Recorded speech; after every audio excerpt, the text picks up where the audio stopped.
বাড়ি ঘর তো সাজানো কেন, হেনা কোথায়? একদিন সময় আসবে তোমার জীবনে, হয়তো তুমি এসে বলবা, চাচা বাড়ি ঘর তো সাজানো কেন, হেনা কোথায়? আর চাচা বলবে, বাবা হেনার তো বিয়ে হয়ে গেছে, তুমি বাস খাও, তুমি গাঞ্জা খেয়ে ঘুরে বেড়াও। এটা আমি তোমাদেরকে মন প্রাণ থেকে বলছি, যুবক ভাইরা অলওয়েজ মাথায় রাখবা, পুরুষ মানুষ যতদিন টাকা কামাই করতে পারে সবার কাছে প্রিয় থাকে, আর যেই দিনে টাকা কামাই বন্ধ হয়ে যায় আপন মানুষগুলো সব পর হয়ে যায়। টাকা কামাই করো হালাল ভাবে, অনেক বেশি ব্যবসা করো, চাকরি করো, উদ্যোগ নাও, প্রতিষ্ঠিত হও জীবনে। যদি মায়ের কাছে সেরা সন্তান হতে চাও, যদি বাবার কাছে সেরা সন্তান হতে চাও, যদি তুমি তোমার স্ত্রীর কাছে সেরা স্বামী হতে চাও, যদি তুমি তোমার সন্তানের কাছে সবচেয়ে প্রিয় বাবা হতে চাও, তুমি যদি বোনের কাছে সবচেয়ে প্রিয় ভাই হতে চাও, টাকা কামাই করা ছাড়া কোনো গতি নাই। যুবক ভাইরা বলো বলো বলো। जब जेब में पैसा होता है तो पराए भी अपने हो जाते हैं, और जब जेब में पैसा नहीं होता तो अपने भी पराए हो जाते हैं।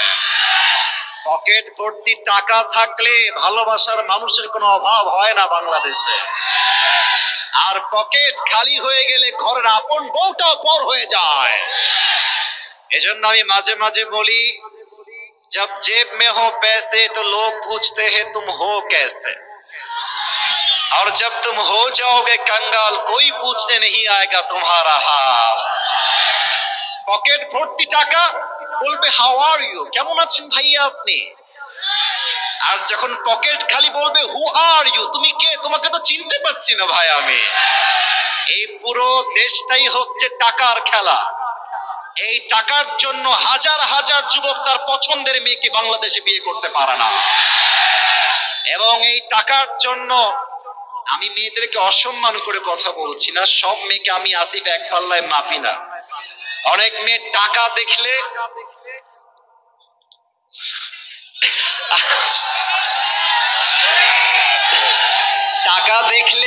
আর সরকারি চাকরি দেখলে টাকলার সঙ্গে বিয়ের পিড়িতে বসে যায়।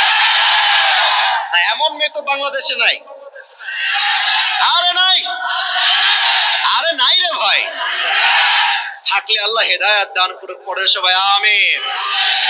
এজন্য আমি বলি, পকেট শূন্য থাকা অবস্থায় যে আমাকে হালাল ভাবে বিয়ে করতে চাইবে সে তো আমার ভালোবাসা পাওয়ার যোগ্যতা রাখে, আর যে আমাকে প্রতিষ্ঠিত হওয়ার পরে চাইবে, বুঝতে হবে সে আমাকে ভালোবাসে নাই, সে আমার অবস্থানকে ভালোবেসেছে।